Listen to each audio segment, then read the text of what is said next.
They say a man's fortune doesn't collapse overnight, that it takes years of mistakes, poor choices, and carelessness before an empire falls, but they're wrong. Matthew Caldwell's world collapsed in a single week. One moment, he was a respected entrepreneur, the kind of man neighbors pointed to with admiration. The next, he was a hollowed-out shell, sitting in an empty house that no longer felt like a home. This is not the story of failure by accident. This is the story of betrayal. Matthew Caldwell was the kind of man who inspired envy in others. At just 41, he had built his trucking empire from the ground up. No inheritance, no silver spoon, just grit, sleepless nights, and a determination that refused to break. His fleet of trucks carried goods across the nation, his company's name stenciled on every trailer like a badge of honor. In his hometown, people whispered his story like a legend. The boy who once worked double shifts at a gas station had become a man whose handshake could open doors in the world of business. He wasn't just wealthy, he was respected. Respected because he carried himself with humility, because he believed in loyalty, because he trusted the people closest to him.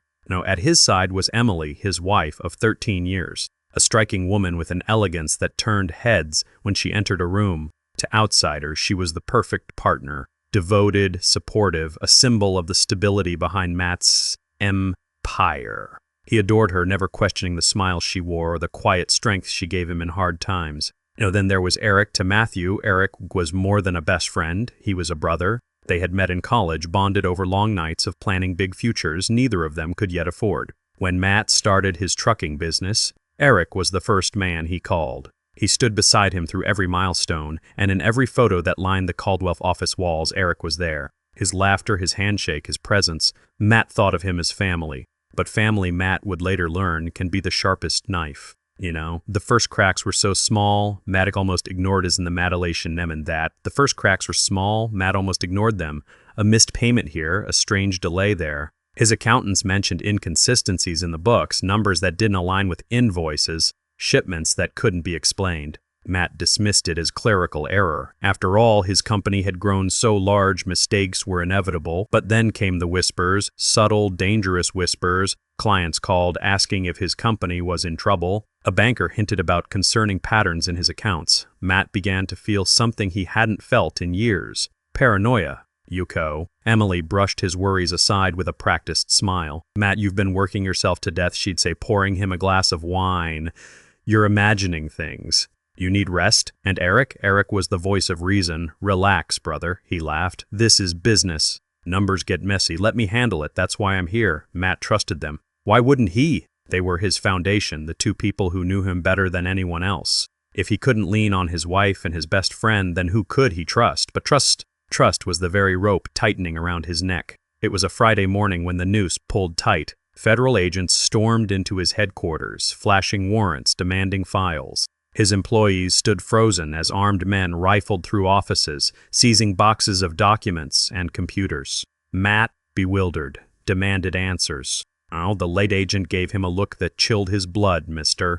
Caldwell, you're under investigation for fraud and embezzlement. Fraud, embezzlement. Words Matt had never dreamed would be spoken in connection to his name. He laughed at first, thinking it must be a mistake, a clerical error magnified 100 times. But the laughter died when the agent dropped a file on his desk. Inside were bank transfers, accounts in Matt's name he had never opened, payments linked to shell companies he had never heard of. The evidence was undeniable, too perfect, almost manufactured. Matt's head spun. Who could do this? Who had access to his accounts, his signatures, his trust? The answer lingered at the back of his mind like a shadow, but he couldn't bring himself to believe it. Not Emily, not Eric, not them, but the betrayal had already been written. That night, Matt sat in his study, staring at the walls lined with photographs. In every one, Emily smiled at his side, and Eric stood just behind, his hand on Matt's shoulder. The symbols of loyalty, the family he had chosen. Yet now,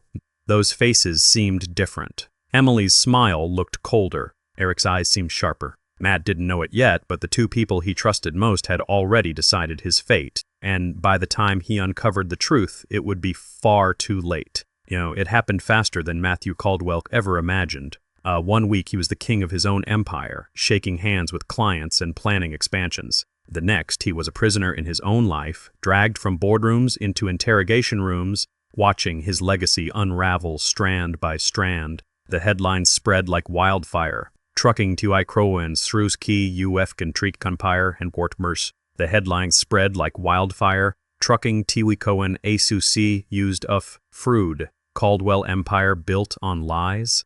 Every paper, every news station carried his name in bold letters. Overnight, the man once respected for his hard work and integrity was painted as nothing more than a criminal in an expensive suit. But what crushed him most wasn't the media frenzy, it was the silence of those closest to him. The trial became the spectacle of the year. Cameras outside the courthouse captured every moment, reporters hungry for the sight of a millionaire brought low. Inside, Matthew sat in a suit that no longer felt like his own, his hands shaking as he tried to piece together how his world had collapsed so completely. The prosecution's case was airtight, too airtight. Transfers, signatures, offshore accounts, all traced directly to him. It was as though someone had written a script, every detail perfectly crafted to paint Matthew as the mastermind of a grand financial deception. He looked across the courtroom, hoping for comfort, for some shred of loyalty. His wife sat in the witness stand. Emily, the woman he had loved, the woman he had built everything for. But when she opened her mouth, her words cut deeper than any blade. I regret to say this, but Matthew became distant. He started hiding things from me. I noticed unusual withdrawals, money moving where it shouldn't. I wanted to believe he was still the man I married. But I couldn't ignore the truth. Her voice broke at just the right moment, tears shimmering in her eyes. The jury leaned in, moved by her performance. Matthew stared at her in disbelief.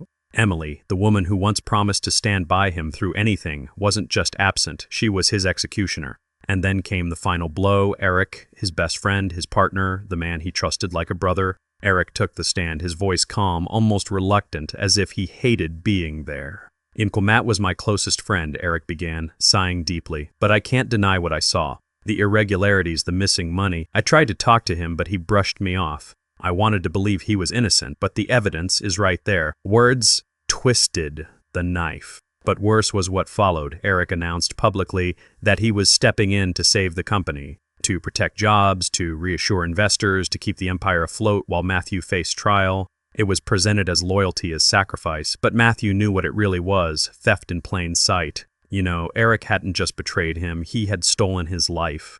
By the time the gavel fell, Matthew Caldwell was no longer a respected businessman, he was a convict. Stripped of everything, his company, his fortune, his freedom. The jury barely looked at him when they delivered the verdict. To them, he was already guilty before the trial had even begun. The perfect evidence had sealed his fate. But the image that burned into his mind, the one that haunted him as he was led away in handcuffs, wasn't the judge's stern face or the flashing cameras outside. It was Emily. She sat in the front row, her hand entwined with Eric's. Their eyes met for only a moment, and in that glance, Matthew saw everything. The lies, the deceit, the years of planning, the two people he trusted most had orchestrated his ruin. They hadn't just betrayed him, they had buried him. The sound of the cell door slamming shut echoed like a coffin lid sealing. Inside the gray walls of prison, Matthew sat alone, replaying every moment, every smile Emily had given him, every laugh he had shared with Eric, every late night in the office, every toast at a family dinner.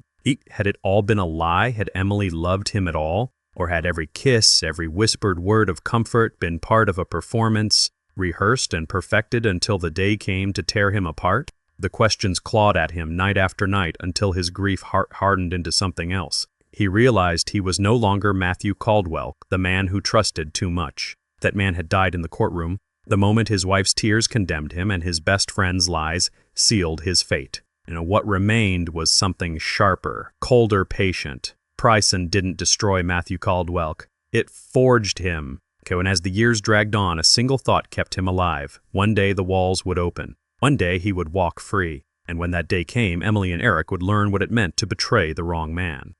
Because Matthew Caldwell's empire might have fallen overnight, but so would theirs. Prison was meant to break him. That was the point. The walls, the endless steel bars, the cold meals, the stripped-down identity, they weren't just punishment. They were designed to erase a man, to grind him into dust until nothing remained of who he once was.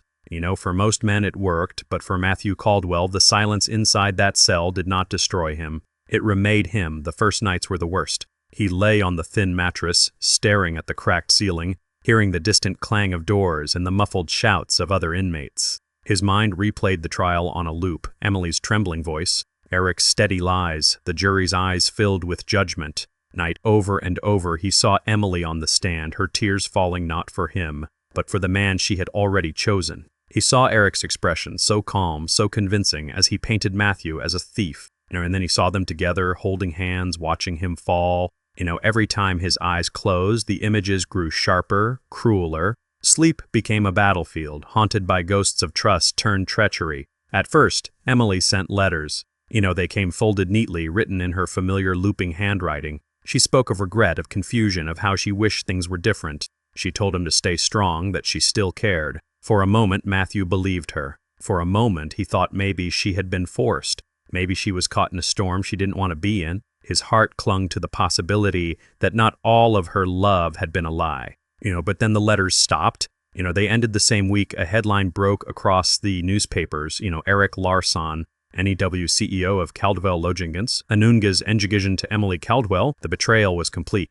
The woman he had built a life with, the woman who had once whispered promises in the dark, had married his executioner. The man who had once called him brother now wore his crown, his company, his future. And Matthew sat in a cage, forgotten. For a time he withered, his body thinned, his face hollowed. He stopped talking to the other inmates, he stopped talking altogether. He was a ghost drifting through the prison halls, consumed by the weight of what he had lost.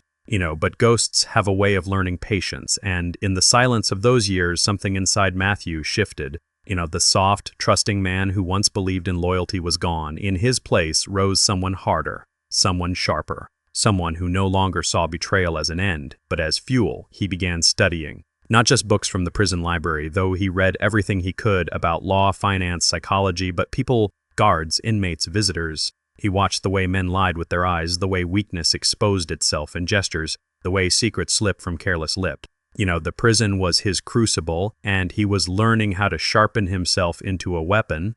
Matthew learned that men in prison were not so different from men in boardrooms. Both operated on fear, respect, and power. The strong thrived, the weak crumbled, and the smart controlled both. Inmates came to respect him, not because he was violent, but because he was patient. He listened. He remembered details. He gave advice that cut to the core. He became the man others whispered to in the yard, the one who seemed to know everything about everyone. He never sought control, but control found him. And through it all, he carried the memory of Emily and Eric like a scar. Every betrayal he studied in prison, every lie he observed, every manipulation he dissected. It all sharpened the image of them in his mind. One day he promised himself their empire would burn, not with fire but with silence, with the same cold precision they had used to destroy him. When his release date drew near, Matthew no longer resembled the man who had once been dragged into court in an expensive suit. His eyes were darker, colder, but alive with purpose. His body was leaner, disciplined, honed. Prison had not broken him. It had stripped away the illusions, burned out the softness, and left behind a man who knew the cost of trust and the value of patience. On his last night behind bars, Matthew sat on his cot and whispered into the darkness, "Sir Stumpton Serpsiscashen, they thought they buried me, but they buried the wrong man." When the gates opened the next morning, the world saw just another ex-con stepping into freedom. But Matthew Caldwell didn't see freedom. He saw the battlefield waiting for him. Somewhere, in a mansion built on betrayal, Emily and Eric had no idea the ghost of their past was already walking toward them. The day Matthew Caldwell walked out of prison, the sky above was gray, heavy with clouds that promised rain. He stepped through the iron gates with nothing but a paper bag of belongings, a few worn clothes, a toothbrush, and the last remnants of a life stolen from him. To the guards, he was just another ex-con disappearing into obscurity, a man whose empire had turned to dust. To the world outside, his name was old news, a scandal long replaced by newer headlines. But Matthew didn't see disgrace, he saw opportunity, because while the world had forgotten him, he had spent every hollow year remembering. He returned quietly, no fanfare, no announcement. The city looked the same, glass towers, neon signs, trucks moving across highways, but Matthew had changed. He no longer belonged in the light. He moved through the streets like a shadow, watching, listening, learning. At first, he rented a small apartment in a part of town where no one would recognize him. He dressed plainly, blending in, just another man in the crowd. His days were spent walking, observing, and most importantly, studying the empire Emily and Eric had built on his ashes. The company he had once nurtured had grown into a giant. Eric's name was on every truck now, every press release, every glossy magazine article, and Emily, she stood proudly at his side, the polished wife of a corporate king. But as Matthew watched from the outside, he noticed something the cameras never caught. Cracks. Small, invisible cracks running through the surface of their empire. It didn't take long for Matthew to learn the truth. Late nights in internet cafes, old contacts from prison, whispers from truckers who still remembered the Caldwell name. Piece by piece, he uncovered the rot beneath their polished image. Eric had not built an empire, he had built a house of cards. There were rumors of money laundering, of contracts secured through threats, of whistleblowers silenced before their voices reached the surface. The books that once accused Matthew of fraud were now riddled with real crimes. Eric had debts to dangerous people, criminal organizations who had not funded his expansion in exchange for a cut of the profits. Matthew realized something chilling. They hadn't just stolen his life. They had built their castle on sand, and the tide was already rising. One night, Matthew stood across the street from his old mansion. The lights glowed warmly inside, laughter spilling through the windows. Through the glass, he saw Emily in a silk dress, her hand resting on Eric's arm as guests toasted them at some lavish party. It should have broken him years ago, it would have. But now, he only watched in silence, his eyes cold, detached. Emily had aged, but she wore it well. Her smile was the same one she had used to charm juries, investors, and him. Eric, bloated now with success and arrogance, raised his glass with the same confidence that had once convinced Matthew to trust him. For hours, Matthew stood in the shadows, unseen, a ghost haunting his own home. And as he turned to leave, he whispered to himself, enjoy it while you can. The house you've built will fall, and I'll be the one to push. In the weeks that followed, Matthew became a phantom in their world. He followed the trucks that bore Eric's name, watched the warehouses where goods were loaded, noted the nervous glances of employees too afraid to speak. He mapped their weaknesses with the same precision he once used to build his empire. He never rushed. Revenge, he had learned, was not taken in anger, it was taken in silence with patience sharp as a blade. And for the first time in years, Matthew felt alive. Not because he had his old life back, it was gone forever, but because he finally saw the path forward. Chopper Dafford. Emily and Eric had buried him once. Now it was his turn to bury them, only slower, piece by piece, until everything they had stolen crumbled into dust. To the world, Matthew Caldwell no longer existed. His name was a footnote in corporate history, a cautionary tale of greed and downfall. But in truth, he was back. And he was watching. And soon, Emily and Eric would discover the most dangerous enemy is not the man who rages in the light. It is the ghost who waits in the dark. When Matthew Caldwell had first been betrayed, he had burned with rage. Rage was easy, but prison had taught him something else, patience. Now like a spider weaving threads around its prey, he tightened the web around Emily and Eric without them ever seeing his hand. He began with money, the bloodstream of their empire. Matthew had memorized the company's structure years ago, shell corporations, logistics routes, offshore accounts. Eric had built on that foundation, but with arrogance, not precision, and arrogance always left cracks. Through contacts made in prison, Matthew slipped anonymous tips to financial watchdogs. He didn't give them everything at once. Just fragments, irregular invoices, suspicious wire transfers, shipments that never arrived. Soon, whispers became questions. Questions became investigations. It started small, an unexpected audit, a compliance officer demanding documents. At first, Eric brushed it off. Routine, he told Emily with a smirk. We've got nothing to hide. But as weeks passed, the questions multiplied. The same patterns Matthew had uncovered began to emerge in the hands of investigators. Suddenly, Eric was forced to spend sleepless nights combing through falsified records, trying to plug leaks he didn't even know existed. The web tightened. Next, Matthew went for loyalty. Every empire rests on the shoulders of men and women who believe in its foundation. Matthew knew who those people were. Old employees who had once stood with him, family friends who had toasted his success. Quietly, he reached out.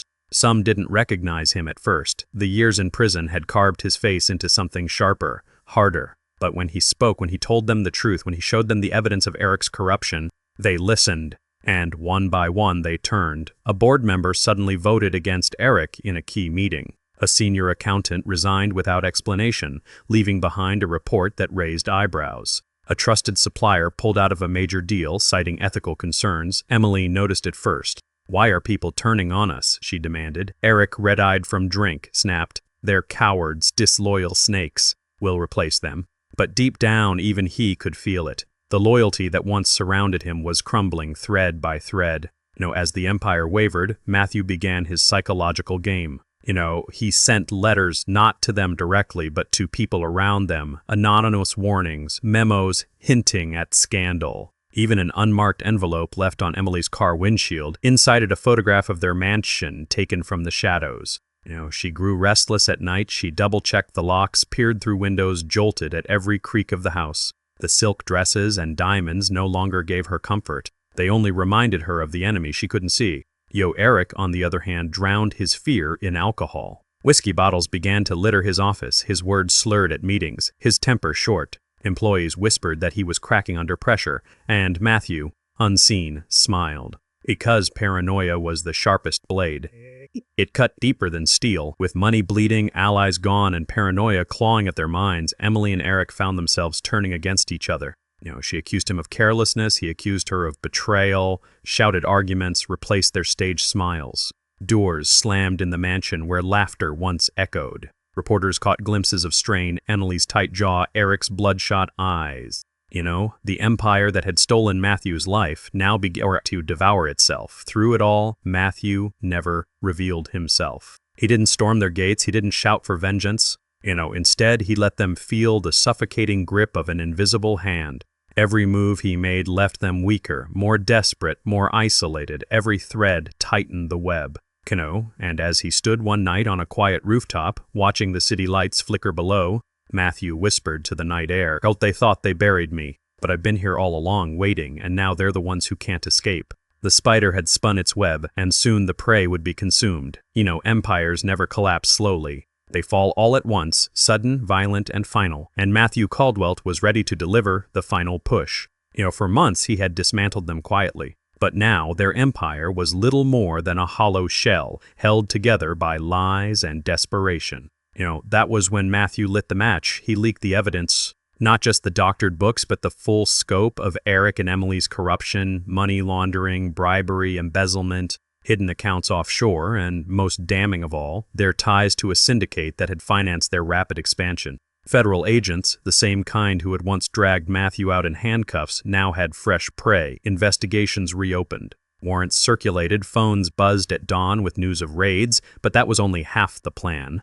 Because while the government came for their fortune, the syndicate came for their blood. Eric was in his office when the first phone call came. His accountant, voice shaking, said the accounts were frozen. Millions gone overnight. Then another call, federal agents at the door of the shipping yard. By noon, the stock price collapsed. By evening, business partners refused to answer his calls. He stumbled home, sweating, reeking of whiskey, to find Emily pacing the marble floor with panic in her eyes. "They're coming for us, Eric," she screamed. "The government, the press, everyone. Do you have any idea what you've done?" Eric shouted back, his voice cracking. "What I've done? You were the one who wanted more. You told me to push, to expand. Oh, don't you dare blame this on me," she hissed. "Tust." But before their argument could boil over, the doorbell rang. They froze. And when Emily opened the door, her face drained of all color. Because standing there, in the shadows of their grand mansion, was a ghost Matthew Caldwell, Ray live, unbroken. And smiling, for a long moment silence filled the air. Only the sound of the rain outside broke it. Eric stumbled backward. This isn't possible. You're, supposed to be gone?" Matthew's voice was calm, steady, almost amused. "Yes. That's what you wanted, wasn't it? To erase me. To take everything I built and wear it like your own." Emily's lips trembled, but she said nothing. Matthew stepped inside, his eyes scanning the mansion. The same mansion he had once called home. The photographs were different now. His face erased, replaced with images of Eric and Emily standing together like a royal couple. "You built all this," Matthew said softly, "on my ashes, my money, my company, my name." Eric tried to gather his composure, puffing out his chest. "You think walking back in here changes anything?" "You're nothing, Matt. You'll always be nothing. We own this city now." But Matthew only smiled, a quiet, terrifying smile. "No, Eric, you don't own anything anymore. Not your company. Not your reputation, not even your freedom." As if on cue, the sound of sirens echoed in the distance. Red and blue lights flickered against the rain-slicked windows. Emily's eyes widened. "The police." Matthew shook his head. "Not just the police, federal agents. And do you hear that? Over the sirens came another sound, the low growl of black cars pulling into the driveway. Men stepped out, dark suits, darker intentions. "The syndicate you borrowed from," Matthew said, his voice like a blade. "They want their payment, and now they know exactly who betrayed them." Eric's face collapsed, all arrogance gone. His knees nearly buckled as he whispered, "What have you done?" Cole Matthew leaned close, his voice barely above a whisper. "I did exactly what you did to me. I gave them someone to blame." Panic in the mansion. Agents swarmed through the front, shouting commands. Syndicate men moved like shadows at the back, forcing Eric to his knees. Emily cried out, clawing at Matthew's arm as if pleading for mercy. "You loved me once," she whispered, tears streaking her makeup. "Please, you don't have to do this." "Yill." Matthew looked at her, his eyes hollow. "I loved someone who didn't exist." He pulled his arm free. Pulled. And as agents dragged them both away, Emily screaming, Eric begging, Matthew stood silent in the grand hall. For the first time in years, he felt no weight, no chains. The empire that had been built on his destruction now lay in ruins, and he hadn't fired a single shot. When the storm finally cleared, Matthew stepped back into the night. Behind him, the mansion crackled with the chaos of flashing lights, shouts, and arrests. Ahead of him stretched the quiet city streets that had once spat on his name, now whispering of his return. He didn't stay to watch. Revenge wasn't about savoring the ruin. It was about balance, justice, and Matthew Caldwell had delivered it perfectly. The empire had collapsed. The betrayers were undone. And the ghost had claimed his place among the living once more. The storm was over. The flashing lights were gone. The shouting had faded. The mansion stood hollow, stripped of its power, stripped of its illusions. What had once been a monument to betrayal was now little more than a gilded tomb. Inside, photographs still hung on the walls, smiling faces of Eric and Emily dressed in luxury. But those pictures were lies now, frozen echoes of a kingdom reduced to dust. News spread quickly. The same newspapers that had once praised Emily and Eric now shredded them with every headline. Fraud, conspiracy, syndicate ties. The city they had once ruled turned its back in disgust. Partners withdrew, banks closed accounts. Former friends gave interviews, painting them as liars and thieves. The empire they had stolen was not just bankrupt, it was cursed. Eric spent his days in holding cells, his arrogance reduced to nervous twitches and hollow stares. The whiskey no longer numbed him. The only thing left was the dread of what waited, years in a federal prison, or worse, the syndicate's revenge. Emily fared no better. Once envied for her beauty and wealth, she became a ghost of herself. Paparazzi captured her weeping in the back of black vans, her makeup smeared, her designer clothes crumpled like rags. The woman who had once betrayed her husband for power was now a prisoner of shame. Neither of them needed Matthew's hand anymore. The world itself had turned executioner. And what of Matthew Caldwell? He didn't celebrate. There was no champagne, no applause, no victory parade. Revenge wasn't joy. It was balance. It was the quiet lifting of a weight that had pressed down for too long. For years he had carried chains that weren't visible, chains of betrayal, humiliation, injustice. Now those chains were gone.